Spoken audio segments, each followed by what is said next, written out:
The place we were heading in Eastern Europe had no name on modern maps, though old Slavic legends called it Zabita Dolina, the Forgotten Valley. Reports from the area spoke of strange lights in the sky, twisted animals, and people vanishing without a trace. The locals whispered of ancient things that stirred beneath the earth.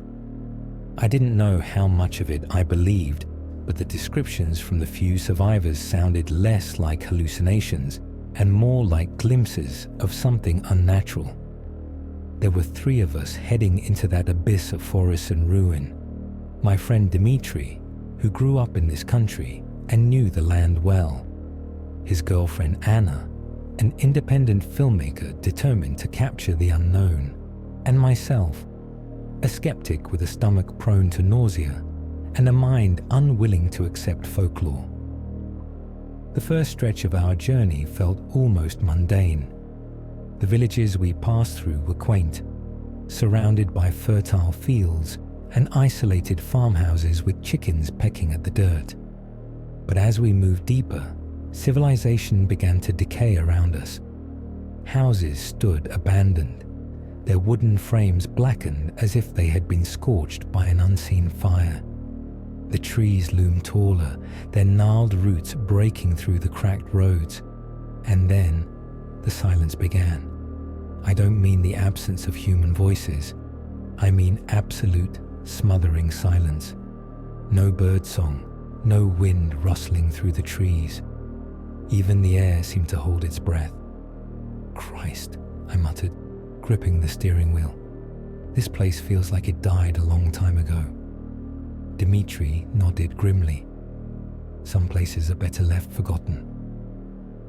Anna remained quiet, her dark blue eyes scanning the trees, the camera in her lap forgotten. It was then that I saw movement, white eyes skittering between the trees, too low to the ground to be human. I shook my head, dismissing it as a trick of the light. "How much further?" I asked, swallowing against the nausea creeping up my throat. "Couple more hours," Dmitri answered. "Then we walk." We left before dawn, and now the first light of morning crept over the rolling hills, painting the sky in hues of rust and crimson. The land felt wrong, like a wound that had never fully healed. Then Dmitri hit the brakes. I jolted forward, my stomach lurching. What the hell? We all stared at the thing lying across the road. It had the shape of a bear, but it was not a bear. Its body was twisted, flesh mottled with patches of raw, quivering skin. It had too many limbs, 4 paws on each leg, each ending in fingers that flexed unnaturally. A glistening, translucent arm protruded from its chest, twitching as if still searching for something to hold. "Holy shit," Anna whispered, raising her camera. "This is real." Dmitri stepped out first, mesmerized.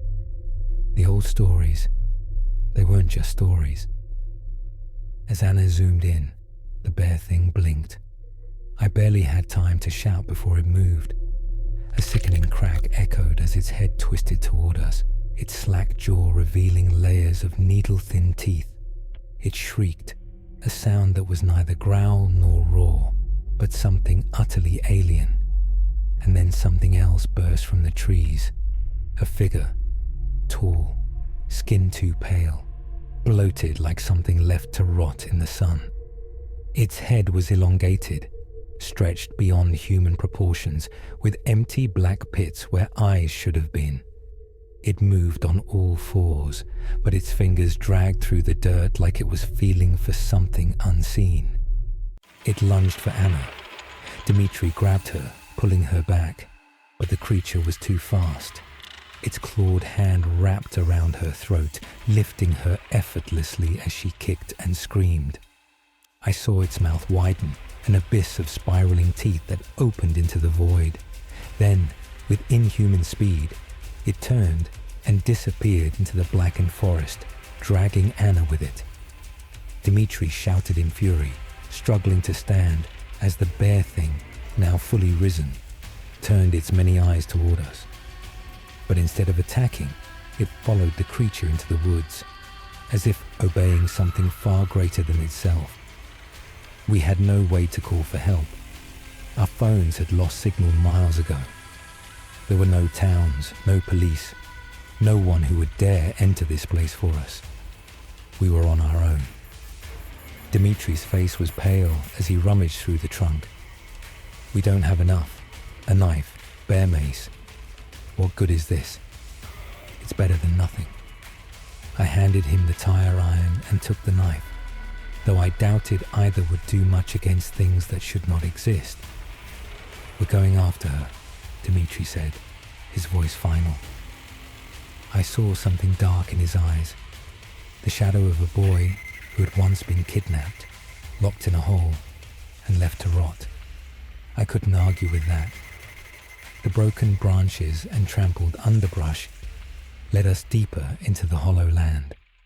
We emerged into a clearing, and my breath caught in my throat. It was not a barn, not a house. It was alive. The structure was massive, built from blackened, pulsating flesh. A single eye, red and swollen like an infected wound, sat atop it, rolling erratically in its socket, scanning the landscape. From the seams of its walls, a wet, rhythmic breathing filled the air. I heard something whisper inside my skull. "Welcome." The wind carried something worse. Cries. Human cries.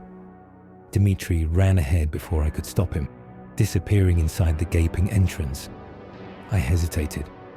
Something about this place, something about it knew us. It wasn't just a lair, it was a mouth, and we had walked willingly onto its tongue. But I couldn't leave him alone. The darkness within the living structure was absolute. The walls, if they could be called that, pulsated with a slow, rhythmic movement, as though the entire place was breathing. A faint, wet sound echoed from within, something shifting, dragging, whispering in a language that didn't belong to human tongues. Dimitri was ahead of me, his silhouette barely discernible against the faint, organic glow that oozed from the fleshy walls. The moment I stepped inside, the air changed. It was heavier, thick with moisture, and the sharp, metallic scent of blood. "Anna!" Dimitri's voice was raw with desperation, swallowed almost immediately by the dense air. A chorus of whispers answered him, overlapping. A cacophony of voices speaking in a harmony that sent ice down my spine. They were speaking our names. I turned, my breath hitching. The entrance we had come through was gone.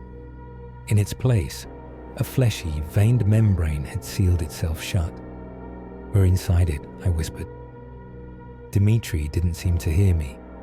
He moved forward, gripping the tire iron like it was a lifeline. I had no choice but to follow. The corridor stretched endlessly, walls twitching as though reacting to our presence. The further we went, the more the whispers turned into something else. Laughter, mocking, hungry. Then we saw them. Rows of cages built into the very flesh of the walls. The bars were not metal but bone, curving inward like ribs to trap the figures inside. Some of them were human, or had been. Their eyes glowed faintly in the dim light, their mouths twisted in expressions of silent screams. Others were different. Limbs that bent the wrong way, faces stretched into impossible shapes, as if the structure itself had been reshaping them. And then, at the end of the row, was Anna. She was bound in a cage like the others, her skin slick with sweat and her eyes wide with terror. But she wasn't alone. A figure stood beside her, watching us. It was tall, its elongated skull barely fitting within the height of the chamber. Its skin was sickly, translucent, stretched tight over a body that pulsed with unnatural veins.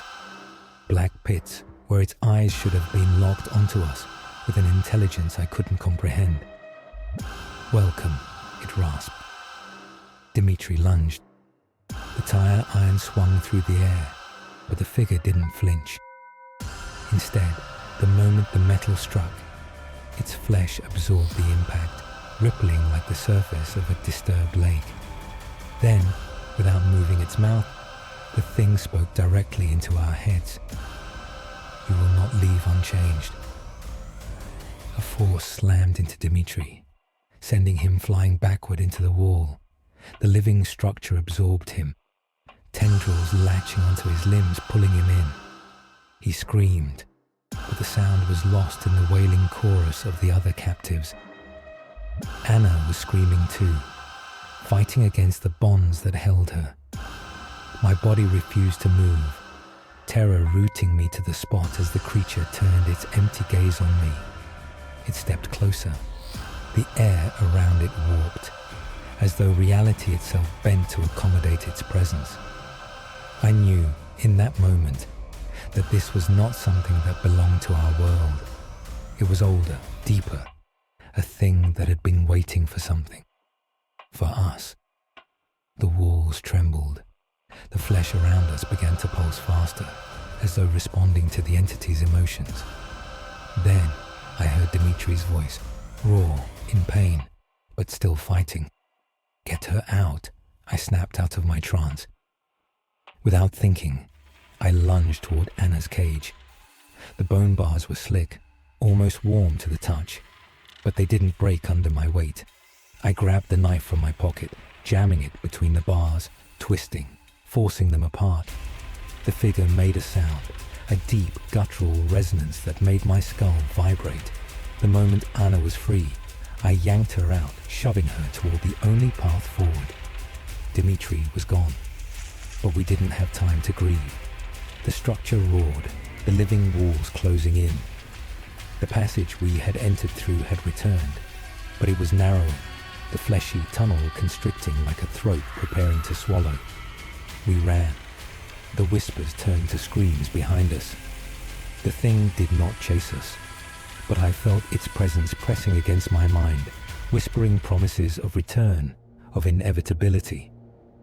The moment we broke through the membrane, we collapsed onto the cold, dead grass outside. The sky was wrong, too dark, swirling with unnatural colors. But we were alive. Anna sobbed beside me, shaking violently. I turned back. The living structure was no longer there. Only the valley remained, stretching out in eerie silence, as though it had never been disturbed. But I knew better. Dimitri was still in there. And something told me whatever had been waiting in the hollow land was not done with us yet.